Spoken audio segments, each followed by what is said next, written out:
जम्मू कश्मीर को उसकी नई सरकार मिल गई है। 10 साल बाद राज्य को मुख्यमंत्री मिला है। नेशनल कॉन्फ्रेंस के उमर अब्दुल्ला केंद्र शासित जम्मू कश्मीर के पहले मुख्यमंत्री बने हैं।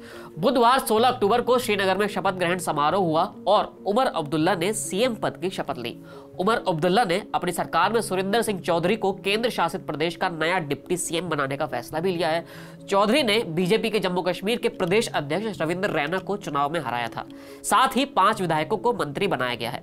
लेकिन यहां पर एक ट्विस्ट है। नेशनल कॉन्फ्रेंस ने विधानसभा का चुनाव कांग्रेस के साथ लड़ा था, यानी कि इंडिया गठबंधन ने चुनाव लड़ा था, लेकिन जो सरकार बनी है वो सिर्फ नेशनल कॉन्फ्रेंस की ही बनी है। दरअसल उमर सरकार में कांग्रेस शामिल नहीं हुई है, बल्कि बाहर से समर्थन करने का फैसला उसने किया है।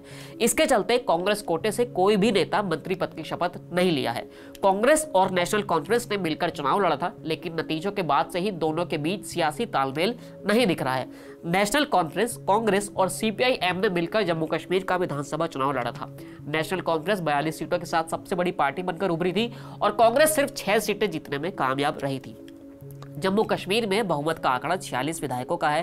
कांग्रेस और नेशनल कॉन्फ्रेंस के पास सरकार बनाने के लिए पर्याप्त संख्या है। नेशनल कॉन्फ्रेंस के साथ यहां पर निर्दलियों ने भी हाथ बढ़ाकर उसकी राह को थोड़ा आसान कर दिया है। 4 निर्दलीय विधायकों का समर्थन मिलने के बाद सियासी समीकरण बदल गए हैं और कांग्रेस पर निर्भर रहने वाली उमर अब्दुल्ला की सरकार अब पूरी तरह से आत्मनिर्भर हो गई है। जम्मू कश्मीर में आधा दर्जन सीटें जीतकर भी कांग्रेस की स्थिति खास नहीं रह गई है। जम्मू कश्मीर में निर्दलीय विधायकों के नेशनल कॉन्फ्रेंस को समर्थन देने से कांग्रेस के लिए अपने विधायकों को उमर सरकार में सही और उचित स्थान दिलाना एक तरह से मुश्किल हो गया था। सूत्रों के मुताबिक नेशनल कॉन्फ्रेंस की ओर से उमर अब्दुल्ला सरकार में कांग्रेस को सिर्फ एक मंत्री पद देने का प्रस्ताव दिया गया था। जम्मू कश्मीर कांग्रेस के नेताओं को पार्टी के शीर्ष नेतृत्व से बात करने का समय नहीं मिला, इसलिए फिलहाल कांग्रेस का कोई भी विधायक मंत्री पद की शपथ नहीं लिया है। दरअसल राहुल गांधी के साथ जम्मू कश्मीर के नेताओं की बैठक के बाद ही सरकार में शामिल होने का फैसला लिया जाएगा। कांग्रेस के प्रदेश अध्यक्ष तारिक हमीर कर्रा और डुरू सीट से जीत कर आए जीए मीर जैसे पार्टी के दिग्गज नेता विधायक बनकर आए हैं। ऐसे में कांग्रेस केवल एक मंत्री पद से सहमत नहीं है। कांग्रेस के सामने चुनौती यह है कि वो किस नेता को मंत्री बनाए और किसे ना बनाए।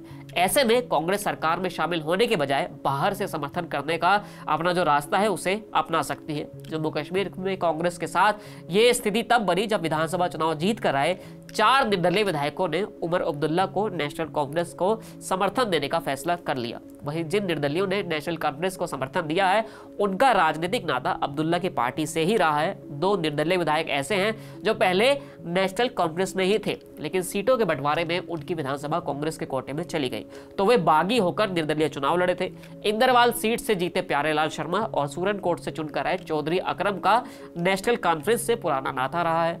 नेशनल कॉन्फ्रेंस ने ज्यादातर सीटें दरअसल घाटी में ही जीती है, जबकि कांग्रेस के सभी 6 विधायक भी कश्मीर क्षेत्र से ही आए हैं। ऐसे में उमर अब्दुल्ला कश्मीर के साथ साथ जम्मू क्षेत्र का राजनीतिक संतुलन बनाने के लिए कांग्रेस को सिर्फ एक मंत्री पद का प्रस्ताव दे रहे थे।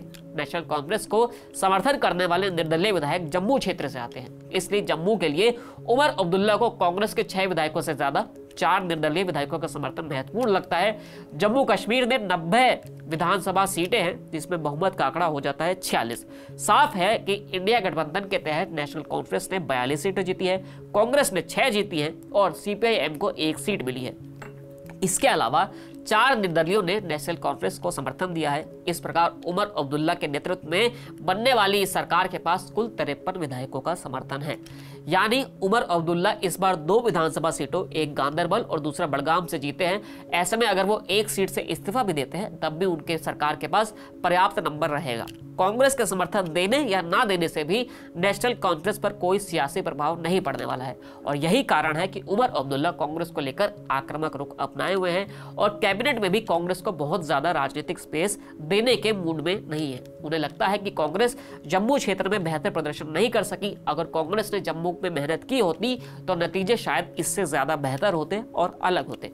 विधानसभा चुनाव के दौरान कांग्रेस और नेशनल कांफ्रेंस के बीच यही तय हुआ था कि कांग्रेस जम्मू क्षेत्र की जिम्मेदारी संभालेगी और नेशनल कांफ्रेंस कश्मीर घाटी में चुनाव की चुनौती से निपट जाएगी।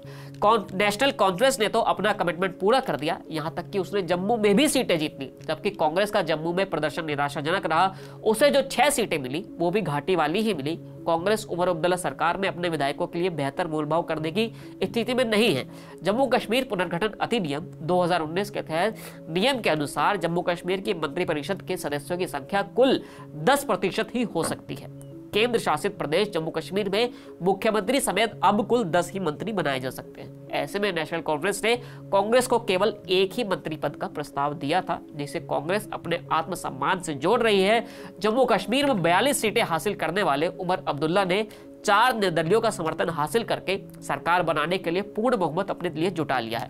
अब कांग्रेस का समर्थन नेशनल कॉन्फ्रेंस के लिए एक तरह से औपचारिकता भर कर रह गया है। चुनाव नतीजों ने कांग्रेस के राजनीतिक मोलभाव पर भी असर डाला है। उमर सरकार में जो स्थिति कांग्रेस चाहती थी, उसे 4 निर्दलियों ने चुनौती दे दी है। अभी जो शपथ ग्रहण समारोह हुआ है, उसमें तो कांग्रेस सरकार में शामिल नहीं हुई है, लेकिन अभी मंत्रिमंडल में जगह है और ऐसे में हो सकता है कि भविष्य में कांग्रेस जरूर शामिल हो जाए। फिलहाल इस वीडियो में इतना ही, फिर मिलेंगे नए वीडियो के साथ। शुक्रिया।